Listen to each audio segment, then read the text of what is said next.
Friends, welcome to my YouTube channel. Friends, DDA Jan Sadharan Awas Yojana 2025, इसमें एक शब्द आता है साधारण, जो कि डीडीए ने यहाँ पे गलत रख दिया है। इस स्कीम का नाम होना चाहिए था डीडीए असाधारण आवास योजना 2025। मैं इसको असाधारण स्कीम इसलिए बोल रहा हूँ कि आज जिस हिसाब से इस स्कीम में फ्लैट्स का अलॉटमेंट हुआ, तो इसे असाधारण कहना कोई गलत नहीं होगा, क्योंकि आज इस अलॉटमेंट ने एक आम आदमी से लेके खास आदमी तक सबके माथे पे चिंता की लकीरें खींच दी। फ्रेंड्स, यहाँ पे लोगों को यह समझ में आ गया कि डीडीए का फ्लैट डीडीए से लेना it's not like a cup of tea, it's like a hard nut to crack. इतना आसान नहीं है डीडीए की स्कीम में फ्लैट लेना। डीडीए जन साधारण आवास योजना 2025 में शामिल एप्लीकेंट्स में से कोई भी ऐसा एप्लीकेंट नहीं होगा जिसको बुकिंग के समय हेडेक ना हुआ हो। फ्रेंड्स, यहाँ पे जो नीट की तैयारी करने वाले जो एस्पिरेंट्स होते हैं उनको भी इतनी टेंशन नहीं होती जितने की टेंशन डीडीए का फ्लैट बुक कराते समय एप्लीकेंट्स को हुई। लोगों के सुपर कंप्यूटर से लेके सुपर इंटरनेट तक सब फेल हो गए। 1-1 लाख, 2-2 लाख, 3-3 लाख, इवन 4-4 लाख लेके कंफर्म बुकिंग का दम भरने वाले लोगों का भी दम यहाँ पे निकल गया। रीज़न था डीडीए की वेबसाइट, डीडीए का पोर्टल।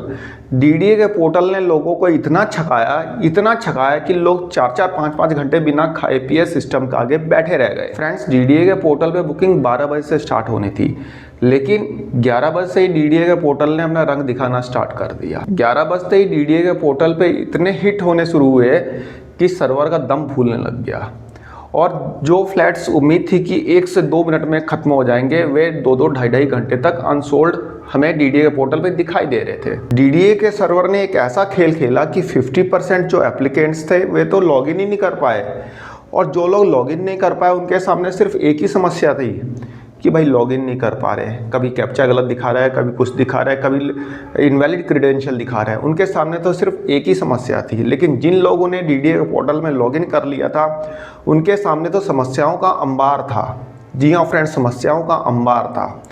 वे लोग कभी उनको डिस्ट्रिक्ट दिखाई नहीं देता था, जैसे कि आप एड्रेस फिलअप कर रहे थे तो आपको डिस्ट्रिक्ट ही नहीं दिखाई दे रहा था। काफ़ी देर बाद तो अप्लाई का ऑप्शन इनेबल हुआ, और जिसका डिस्ट्रिक्ट दिखाई दे गया उसका फॉर्म सबमिट नहीं हो रहा था, यानी सबमिट करके आगे नहीं बढ़ पा रहे थे। किसी को लोकेलिटी नहीं सेलेक्ट हो रही थी, भाई लोकेलिटी पे क्लिक कर दिया, लोकेलिटी शो नहीं हो रही थी, और जिसकी लोकेलिटी शो हो जा रही थी उसका ब्लॉक शो नहीं हो रहा था, जिसका ब्लॉक शो हो जा रहा था उसका टावर शो नहीं हो रहा था। तो कहने का मतलब कि जिन लोगों ने लॉगिन किया उनके साथ समस्याओं का भंडार था उनके सामने, और जिन्होंने फ्लैट को सिलेक्ट कर लिया, सिलेक्ट करने के बाद जब वो वहाँ पे कैप्चा कोड डाल रहे थे तब तक ये दिखा रहा था कि हाँ भाई ये फ्लैट तो पहले ही होल्ड हो चुका है, और गलती से किसी का फ्लैट होल्ड हो जा रहा था तो 15 मिनट की घड़ी स्टार्ट हो जा रही थी। तो 15 मिनट तक वो घड़ी ऐसे चलती रहती थी, आगे एक स्टेप बढ़ ही नहीं रहे थे, और गलती से किसी का स्टेप आगे बढ़ भी गया, किसी ने सारे स्टेप को कंप्लीट करके पेमेंट पे चला गया, तो पेमेंट जो है फेल हो जाती थी। तो कहने का मतलब कि जो लोग लॉगिन नहीं कर पाए उनके साथ कोई खास समस्या नहीं रही, लेकिन जिन्होंने लॉगिन किया उनके साथ समस्याएं ही समस्याएं रही। कहने का मतलब कि डीडीए की वेबसाइट ने रुला दिया, बिल्कुल रुला दिया, बहुत बुरी तरह रुलाया। शाम को 5 बजे के बाद डीडीए की वेबसाइट ने थोड़ा काम करना स्टार्ट किया, थोड़ा स्मूथ चलना स्टार्ट किया, क्योंकि उस समय तक द्वारका के सारे फ्लैट्स जो थे बिक चुके थे, सारे के सारे फ्लैट्स, एक भी फ्लैट नहीं बचा था। उसके बाद थोड़ा वेबसाइट पे लोड कम हुआ और वेबसाइट ने थोड़ा स्मूथली वर्क करना स्टार्ट किया। उसके बाद नरेला, लोकनायकपुरम, मंगलापुरी, सारे लोकेशन का फ्लैट्स देखते ही देखते सेल आउट हो गए, एक भी फ्लैट नहीं बचा। फ्रेंड्स, यहाँ पे डीडीए ने सबसे 2500 रुपये लिए, 2500 रुपये लिए, और अपने सर्वर पे कोई ध्यान नहीं दिया। मान लीजिए कोई हम एग्ज़ाम देने भी जाते हैं तो एग्ज़ाम फीस देते हैं तो पेपर तो मिलता है ना, लिखने के लिए पेपर मिलता है, लेकिन यहाँ पे लिखने के लिए वेबसाइट ही नहीं मिली। कहने का मतलब कि वेबसाइट ही लॉगिन नहीं कर पाए लोग, कुछ लोग तो 3-3, 4-4 घंटे तक। तो यहाँ पे डीडीए ने एक बहुत बड़ा स्कैम किया है। फ्रेंड्स, मुझे तो ऐसा लगता है कि 50% जो फ्लैट्स हैं वो डीडीए के जो एम्प्लॉयज़ हैं, जो उनके अफसर रैंक के एम्प्लॉयज़ हैं, वे अपने किसी रिश्तेदार या किसी न किसी के नाम पे उठा लेते हैं, और बाकी के बच गए 50% वो आम पब्लिक के लिए छोड़ देते हैं।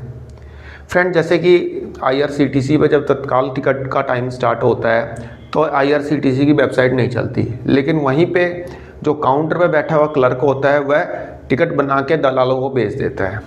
तो यहाँ पे भी कुछ ऐसा ही सीन नज़र आता है जो कि डीडीए के एक बड़े स्कैम की तरफ इशारा करता है। और मेरे हिसाब से इन सभी इरेगुलरिटीज़ और जो ये स्कैम हो रहा है उसका जिम्मेवार दिल्ली के एलजी और डीडीए के चेयरमैन मिस्टर वीके सक्सेना है, क्योंकि ये कोई ब्यूरोक्रेट्स नहीं है, ये एक कॉरपोरेट बैकग्राउंड से हैं। और जब से ये डीडीए के चेयरमैन बने हैं, डीडीए ने भी एज ए कॉरपोरेट बिहेव करना स्टार्ट कर दिया है। जैसे ही कंपनियां बिहेव करती हैं ना, जैसे कि प्रॉपर्टी डीलर्स बिहेव करते हैं, बिल्डर्स बिहेव करते हैं, वैसे ही अब डीडीए बिहेव कर रहा है। अब डीडीए ने इस स्कीम में कैसे स्कैम किया, ये तो जांच का विषय है। इसकी तो जांच होनी चाहिए, इन्वेस्टिगेशन होनी चाहिए।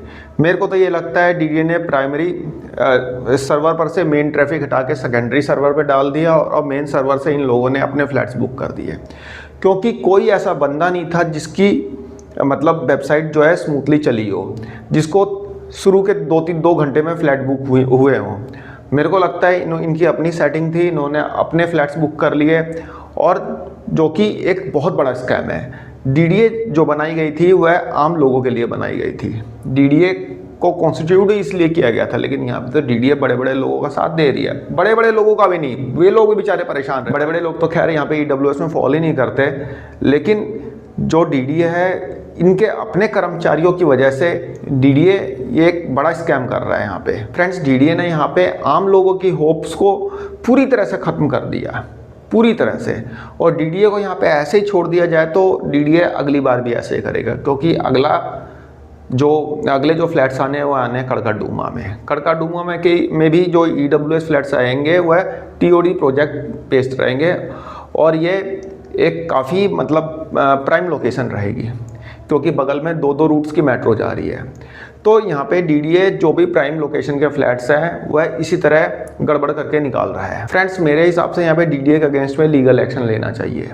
सब लोग मिलकर लीगल एक्शन लेंगे तो डीडीए भी बैकफुट पे आएगा, और इसकी यदि इन्वेस्टिगेशन होती है तो यहाँ पे पता चलेगा कि हाँ भाई डीडीए ने क्या टेक्निकल मतलब यहाँ पे गड़बड़ की है। फ्रेंड्स, डीडीए जनसाधारण आवास योजना 2025 से रिलेटेड मैंने एक टेलीग्राम ग्रुप भी बना रखा है, उसका लिंक मैं डिस्क्रिप्शन बॉक्स में दे दूंगा, आप वहाँ पे ज्वाइन कर सकते हैं। दैन वहाँ पे आगे की बात करेंगे, आगे का डिस्कशन करेंगे कि हाँ भाई क्या कुछ हो सकता है, क्या कुछ लीगल एक्शन लिया जा सकता है और क्या नहीं लिया जा सकता। जो एक्सपर्ट्स होंगे वह ये वहाँ पे बता सकते हैं, क्योंकि बहुत सारे एक्सपर्ट भी जो लीगल बैकग्राउंड से हैं वे भी ग्रुप में हैं पहले से भी। बाकी ज़्यादा लोग जुड़ेंगे तो डीडीए के अगेंस्ट में यदि कोई स्टेप लेना है तो उसको प्रॉपर तरीके से सोच समझ के लिया जा सकता है। तो फ्रेंड्स, यहाँ पे ये डीडीए का बहुत बड़ा स्कैम है कि डीडीए जनसाधारण आवास योजना 2025 में 3 घंटे तक इनका पोर्टल नहीं चला, इनकी वेबसाइट ही नहीं चली, और जो वेबसाइट जहाँ चल रही थी फिर रुक जा रही थी, थोड़ी सी चली फिर रुक गई, थोड़ी चली फिर रुक गई। तो यही ड्रामा होता रहा 3-4 घंटे तक। इन्होंने सब लोगों के दिन खराब कर दिए, पूरा दिन खराब किया, 2500 रुपये खराब किए, लोगों को परेशान करके रख दिया इन लोगों ने। अरे भाई, फ्लैट 1 मिनट में बिक जाते तो समझ में आता कि हाँ भाई वेबसाइट जो थी स्मूथ चल रही थी, सबने लॉगिन किया, जो जिसने क्लिक कर दिया उसका हो गया, जिसने नहीं किया उसका नहीं हुआ। लेकिन यहाँ पे तो लॉगिन ही नहीं कर पाए। तो डीडीए के अगेंस्ट में एक प्रॉपर कार्रवाई होनी चाहिए, प्रॉपर स्टेप लेना चाहिए। तो एक छोटी सी इन्फॉर्मेशन थी, आई होप आपको पसंद आई होगी। धन्यवाद, नमस्कार।